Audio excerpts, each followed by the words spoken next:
Hello दोस्तों, मैं Jitendra तिरोले Vishwamitra तिरोले academy से।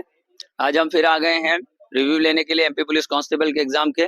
और हम आए हैं प्रतिभा जो इंस्टीट्यूट है यहाँ पर खंडवा में। आज 2 नवंबर फर्स्ट शिफ्ट का पेपर अभी कंप्लीट हुआ है। काफ़ी बच्चों से बात हुई तो वो देखते हैं, उनसे ही आपकी बात कराते हैं कि पेपर किस तरह का था, किस टाइप के क्वेश्चन आए थे, क्या था, बात करते हैं। आपका नाम? मेरा नाम कैलाश बड़ोले। कैलाश, आप कहाँ से हो? खलवा से। खलवा से। कैलाश, आपके हिसाब से पेपर कैसा था? सबसे पहले ये बताओ, सरल था, मॉडरेट था या कठिन? मॉडरेट था। मॉडरेट था। हाँ, ज्यादा इजी भी नहीं था और कठिन भी नहीं था। अच्छा, ज्यादा बिजी भी नहीं, कठिन भी नहीं था। अपन सब्जेक्ट वाइज बात करते हैं। मैथ्स के बारे में बताइए, मैथ्स कैसा था? मैथ्स तो अच्छा था, कुछ क्वेश्चन थे उसमें जो एडवांस थे, 4-5 क्वेश्चन। एडवांस मैथ्स के 4-5 क्वेश्चन थे, ठीक है। इसमें त्रिकोणमिति, ज्यामिति वगैरह क्वेश्चन आए थे? उसमें हाँ, ज्यामिति के 1-2 दिखे और वो जीवा आती ना, वृत्त की त्रिज्या बढ़ेगी या घटेगी। अच्छा, मतलब क्षेत्रमिति से भी क्वेश्चन आए थे, ठीक है। अब मुझे बताओ कि जो अपन नॉर्मली अरिथमेटिक में चैप्टर पढ़ते हैं, लाभ हानि प्रतिशत, साधारण ब्याज, इनके लगभग सबके क्वेश्चन दिखे हाँ, थे? लाभ हानि के ज्यादा 3 दिखे। अच्छा, लाभ हानि के 3। हाँ। प्रतिशत क्या? प्रतिशत का तो एक भी नहीं दिखा। औसत?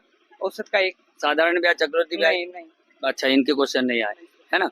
और कैलकुलेशन के क्वेश्चन आए थे? कैलकुलेशन हाँ, 1-2 आए थे। 1-2 क्वेश्चन आए थे। रीजनिंग कैसा क्या था? रीजनिंग तो बहुत अच्छा था, बस 2 ही क्वेश्चन या 1 क्वेश्चन बोल सकते कि ऐसा था जो अलग था थोड़ा। अच्छा, अलग था। कौन सा था टॉपिक? कौन सा था वो? Output input. आउटपुट इनपुट था, मतलब ये नया टॉपिक है ना, आउटपुट इनपुट। बाकी ओवरऑल रीजनिंग के बारे में? वो अच्छी थी, रीजनिंग इजी थी। अच्छा, रीजनिंग इजी थी। चलो अपन बात करते हैं जीके की। तो जीके में पहले साइंस की बात करते हैं। हाँ। साइंस कितने क्वेश्चन थे लगभग? ज्यादा थे साइंस के 7-8 क्वेश्चन थे। अच्छा, 7-8 क्वेश्चन हाँ। थे। इसमें बता सकते हो फिजिक्स के कितने थे? फिजिक्स के 3-1 थे होंगे। टॉपिक का नाम पर हाँ। याद आ रहा है कुछ? कौन सा टॉपिक था? मिरर से? नहीं। मोटर वाले के बारे में पूछ रहा था। किसके बारे में? मोटर के बारे में। मोटर के बारे में पूछा था। ओके, केमिस्ट्री से? केमिस्ट्री के 1-2 ही दिखे ना।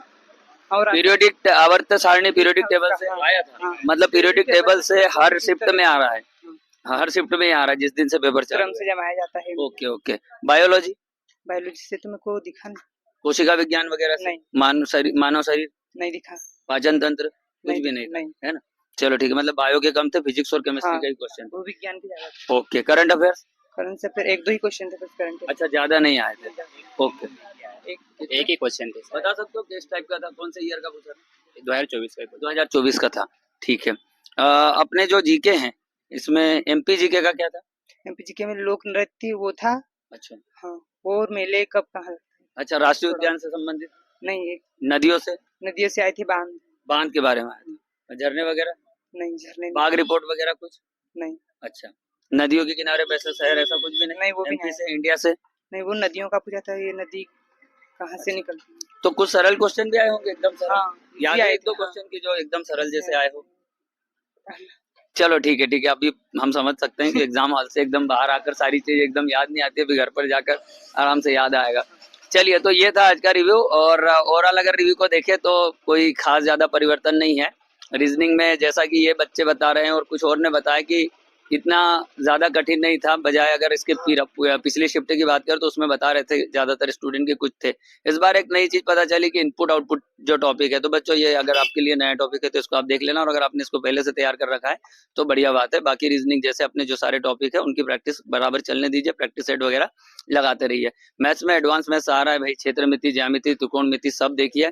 और एक कॉमन चीज मैं आपको बता दूं भाई, अगर पीरियोडिक टेबल आपने नहीं किया है तो पीरियोडिक टेबल जरूर कर लो, क्योंकि पीरियोडिक टेबल एक ऐसी चीज है जो मैं ये चौथा रिव्यू ले रहा हूँ।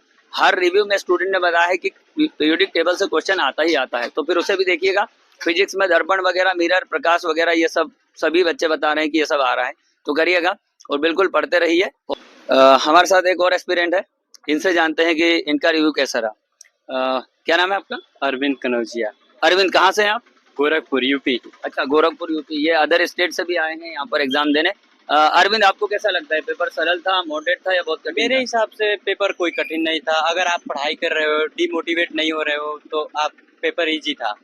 और 100 क्वेश्चन आ रहे हैं जिसमें सबसे ज़्यादा पूछे जा रहे हैं ये करंट अफेयर्स, जो मध्य प्रदेश के करंट अफेयर्स है उसमें, उसका कल्चरल है उससे पूछ रहे हैं क्वेश्चन, और रीजनिंग के 7-8 क्वेश्चन लड़ रहे हैं। मैथमेटिक्स में 10-12 क्वेश्चन लड़ रहे हैं, और साइंस, जो कहते हैं साइंस का सबसे ज़्यादा वेटेज इसमें है इस एग्ज़ाम में। वो है कि वो अवतल और उत्तल दर्पण। अच्छा, जिसकी मैं अभी बात कर रहा हाँ, था। इसका जो वेटेज है वो 7-8 क्वेश्चन है। अच्छा, बायोलॉजी के क्वेश्चन दिखे तो कुछ कहीं कुछ नहीं, इसका बायोलॉजी वाला और केमिस्ट्री के? नहीं, केमिस्ट्री का एक क्वेश्चन लड़ा था ये बस। जो आवर्त सारणी की बात कर रहे हाँ, हो वही? यही बस लड़ा था। और अच्छा। उसका लड़ा था कॉस थीटा और साइन थीटा। मतलब त्रिकोणमिति भी आया? हाँ, उसका एक ओके। क्वेश्चन लड़ा था। जियोमेट्री के? नहीं, ज्यामिति से? उसका कोई क्वेश्चन अच्छा, नहीं उसके आया था। क्वेश्चन नहीं थे। और ये हिस्ट्री, जियोग्राफी, एनवायरनमेंट, इसका तो नाम ही निशान नहीं है इसमें, इस पेपर में। अच्छा, तो फिर ज्यादातर जो जीके के क्वेश्चन आए वो किस चीज से रिलेटेड है, थोड़ा बताएं। करंट अफेयर्स से हैं, यहाँ के करंट अफेयर्स, जो एमपी के करंट अफेयर्स है, कल्चरल है आपका जो जी, जी। मध्य प्रदेश का कल्चरल जी, है, जी। वहाँ से क्वेश्चन उठाए हैं अच्छा, ज्यादातर। ये एमपी का कल्चर से है, एमपी की ज्योग्राफी वगैरह से? हाँ, इसका जियोग्राफी का एक क्वेश्चन लड़ा था। हाँ। वो बांध वाद जो है, अच्छा, डैम उसका डैम लड़ा से, था। नदी से था। डैम से, हाँ, ठीक है। नदी से। ओके, ये नेशनल पार्क वगैरह से नहीं है? नहीं, एक भी क्वेश्चन नहीं आया एक था भी इसका। नहीं, उसको आप तैयार करके आए होंगे। हाँ, ठीक है। और जनजाति से संबंधित जनजाति का संबंध नहीं, इसका भी नहीं आया था। मेले वगैरह? लैंग्वेज का आया था एक अच्छा, क्वेश्चन। भाषा का आया था। हाँ, एक क्वेश्चन आया था। अच्छा अच्छा और मेले का भी आया था, वो संस्कृत मेले का। वो अच्छा। रीजनिंग कुछ ऐसा था जो कि यार नॉर्मल से हटके था, ऐसा? नॉर्मल था, कोई भी हार्ड नहीं था, वो पूरा नॉर्मल ही, कोई हार्ड है ही नहीं, इजी है। अगर आप पढ़ रहे हो ना डेडिकेशन के साथ, 4 घंटे 5 घंटे आप रीजनिंग को दे रहे हो, तो आराम से हो जाएगा आपका रीजनिंग का पोर्शन। चलिए बढ़िया। आपके कितने मार्क्स से बताएंगे? चलिए ठीक है, अगर आप नंबर नहीं बताएंगे कोई बात नहीं, पर आपने रिव्यू बहुत अच्छा दिया। ठीक है, थैंक यू।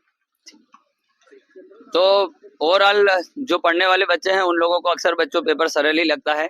आप लोग भी अच्छे से मेहनत करें। कुछ बच्चों के रिव्यू आपको ऐसे भी देखने में आएंगे कि यार ये लोग तो पेपर कठिन बता रहे हैं, तो वो बच्चे ऐसे हो सकते हैं जो नए होंगे और उन लोगों ने ज्यादातर चीजें नहीं पढ़ी है, तो इस कारण भी ऐसा। बाकी जिन बच्चों के ठीक ठाक नंबर आ रहे हैं वो लोग हमेशा ऐसा बोल रहे हैं कि भाई आप अगर अच्छे से तैयारी करते हैं, 8-10 घंटे लगे हुए हैं, प्रैक्टिस सेट लगा रहे हैं, अगर अवेयर है, तो फिर आपके लिए पेपर बिल्कुल भी कठिन नहीं है। तो बिल्कुल बच्चों लगे रहिए पूरी मेहनत के साथ। जिनको दिसंबर में जिनका पेपर है भाई, आपके पास तो खूब टाइम है यार, ये सारे रिव्यू देखकर जो जो चीजें नहीं आती ना वो सब चीजें ठीक करके आगे बढ़े। Okay, thank you very much.